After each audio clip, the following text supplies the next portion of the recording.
suis Chancelier Kizok, fondatrice de la marque Kanissa Collection, promotrice de la plateforme Jeune Bouliste et consultante en communication marketing digital.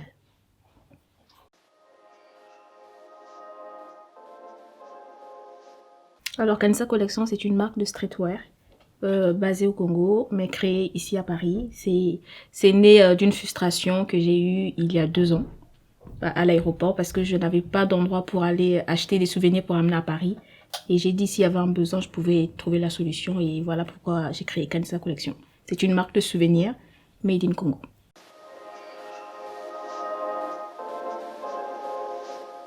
Pour avoir les produits de Kanissa Collection, il faut aller sur notre boutique Facebook, Kanissa Collection sur Facebook, et aussi commander directement sur Instagram parce que pour l'instant, on n'a pas encore de site de vente.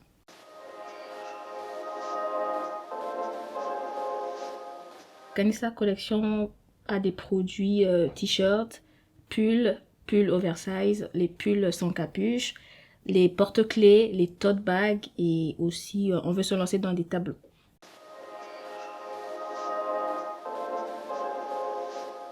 L'obstacle reste financier parce que j'ai tout investi par moi-même. Je n'ai pas eu de faire une demande auprès d'une banque, mais j'ai tout financé personnellement et ça a été vraiment mon obstacle parce que ça coûte cher, une marque et voilà.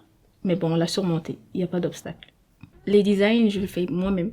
Je crée tout me vient en tête, je place tout sur un bout de papier et je le fais sur un support, j'envoie à mon directeur artistique qui après prend et change même des idées souvent, mais au final j'ai toujours le dernier mot, mais c'est vraiment le produit de mes idées.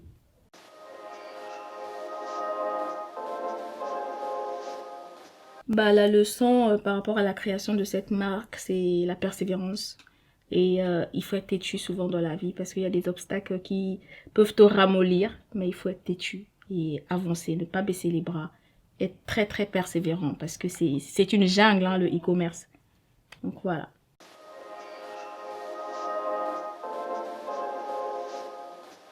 La marque, elle a été très bien accueillie déjà par la diaspora. Et ensuite, ma cible, elle a complètement changé. C'était vraiment les résidents du Congo au Congo. Et alors que le but de Kanissa, c'est vraiment de créer une communauté derrière cette marque, mais ici en France.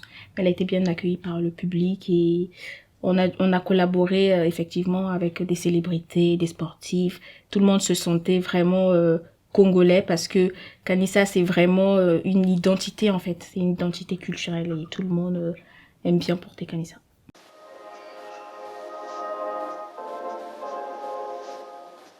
Kanissa, c'est une marque pour ceux qui aiment le Congo. C'est une marque qui représente vraiment le pays. Si tu es amoureux du Congo, une marque n'a pas d'âge déjà. Une marque traverse les âges. Donc, peu importe qui tu es, tu peux mettre un t-shirt Kanissa. Tu peux mettre un pull quand il fait froid Kanissa. Un tote bag, tout le monde le met. C'est mixte et il n'y a pas d'âge pour cette marque.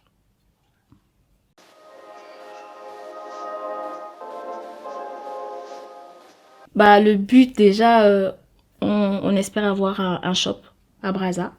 Et pourquoi pas surtout à l'aéroport parce que je vais faire de Kanissa une boutique de souvenirs.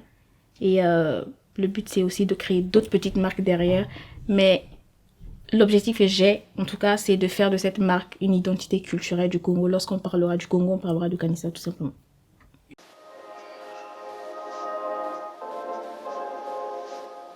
Jeune Bouliste Congo, c'est une plateforme qui réunit vraiment les entrepreneurs du Congo. Je peux dire que c'est une vitrine qui s'ouvre en fait aux Congolais d'avoir une idée de comment entreprendre au Congo. Et donc du coup, sous cette plateforme, on a des lives, des interviews, on reçoit des entrepreneurs, des artistes, tout le monde en fait. On a tous les profils possibles. Mais le but, c'est vraiment de montrer ces jeunes qui se débrouillent pas mal dans ce monde pour porter fièrement en fait leur identité d'être congolais et pourquoi pas relever l'économie du pays.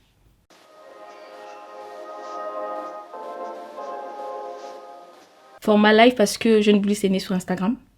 Et Instagram, ça a été tellement facile pour nous parce que Jeune Bouliste est né en plein confinement et tout le monde était dans les lives et on s'est lancé sur les lives. Peut-être plus tard, ça sera en plateau télé, on sait jamais, mais bon. Ça a commencé sur Instagram.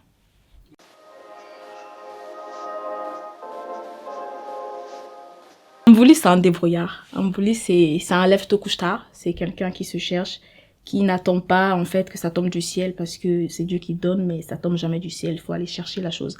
Donc c'est quelqu'un qui se réveille très tôt pour aller chercher, qui n'attend pas que l'État puisse donner les emplois, qui se crée des emplois et puis voilà.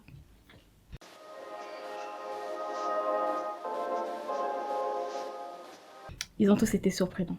Chacun dans son domaine. Et, ce qui m'a plus surpris dans mes invités, c'était leur mindset. C'était l'état d'esprit qu'ils avaient, c'était la façon de penser, comment ils étaient. Et j'ai été très, très surprise déjà de voir comment ils étaient très ouverts, d'accepter les invitations. Mais il y a pas quelqu'un qui m'a plus plu que l'autre. En tout cas, ils ont tous été à la hauteur et je suis très fière d'avoir ces boulistes avec moi.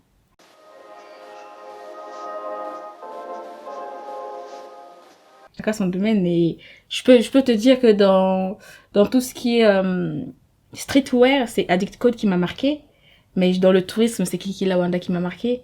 Je peux encore dire quoi? Dans l'architecture, c'est Anthony Mamba qui m'a marqué. Chacun dans son domaine m'a marqué, en fait.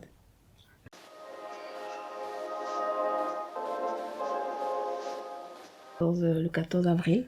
Et j'avais fait un sondage sur mon compte Instagram parce que je cherchais en fait une plateforme où retrouver des entrepreneurs comme moi parce que on a tous des défis en tant qu'entrepreneurs. J'aimerais savoir si les autres aussi vivaient la même chose que moi. Donc du coup, j'ai cherché des plateformes où on parle de l'entrepreneuriat au Congo.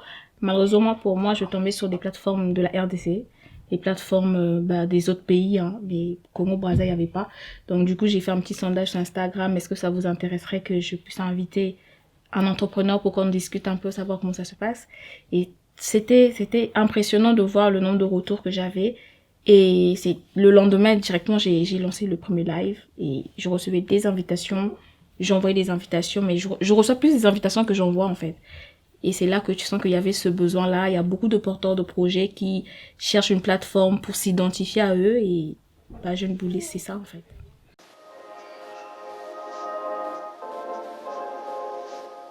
Je suis addict à Instagram. Je suis très Instagrammeur en fait. Et Facebook, j'aimerais bien. Il y a une page, hein, Jeune Bouliste Congo, mais je suis très active sur Instagram et la plupart de mes boulistes sont sur Instagram en fait. Et je les retrouve facilement là-bas. Et comme je dis, hein, Instagram, c'est une vitrine déjà dans ce monde-là. Et l'utiliser pour cette plateforme, effectivement, ça me donne plus de visibilité et plus de visibilité aussi à ces entrepreneurs.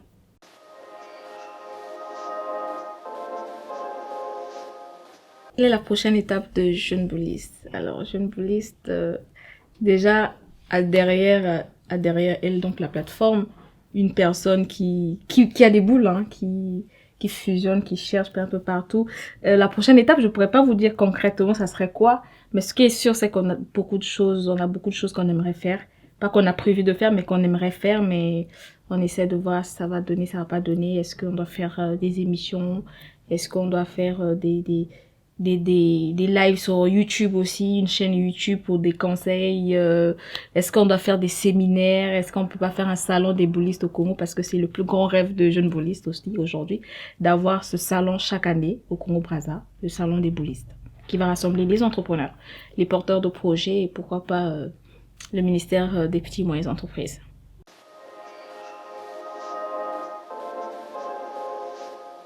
Sachant que je suis quelqu'un qui a beaucoup de projets, je ne sais pas laquelle des mes initiatives je pourrais mettre en avant, mais ce qui est sûr, après Jeune Bouliste, je pense qu'il y aura un autre truc.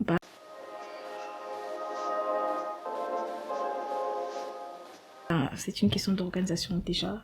Il faut aimer son travail, il faut être passionné par ce que tu veux faire. Et je m'organise pas mal avec tous mes plannings, j'essaie de tout gérer en même temps, ben, je m'en sors toujours pas mal.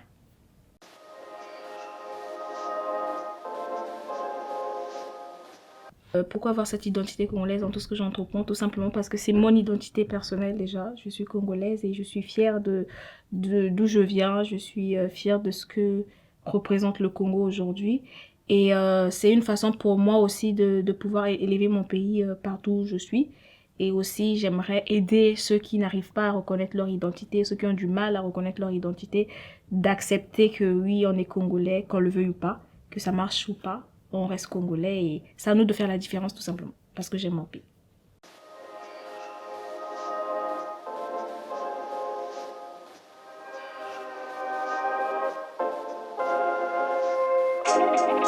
Alors, je tue Ferrigola, D'accord. j'épouse Héritier Ok. et je fréquente Fally. Pourquoi dans ce sens? Pourquoi tu es ferré? Pourquoi tu es Ferré? Parce que je suis pas très fan. Ok. Je fréquenterais Fally parce que c'est pas un homme épousable, tout simplement. Et j'épouserais Héritier parce qu'il vient de sortir une chanson qui s'appelle Désolé. Il a assumé ses erreurs et il s'est, il a assumé ses erreurs et finalement on l'a pardonné. Tu sais, les femmes, nous, on aime les excuses.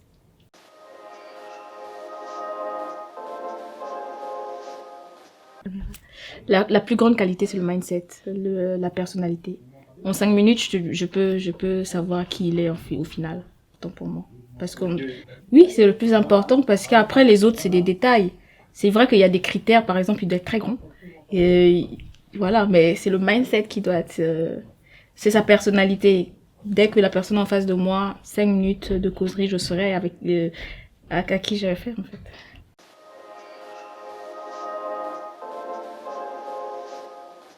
Ah, le taxi vert, c'est l'identité du Congo. C'est un peu comme le taxi jaune à New York.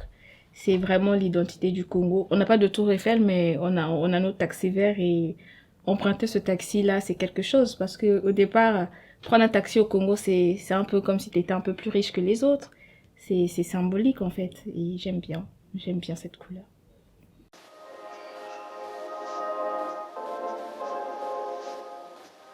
Un conseil que je peux donner à un entrepreneur. Euh, Le plus grand conseil que je peux donner à un entrepreneur, c'est de foncer. Pas baisser les bras, de pas voir les échecs des autres. Hein.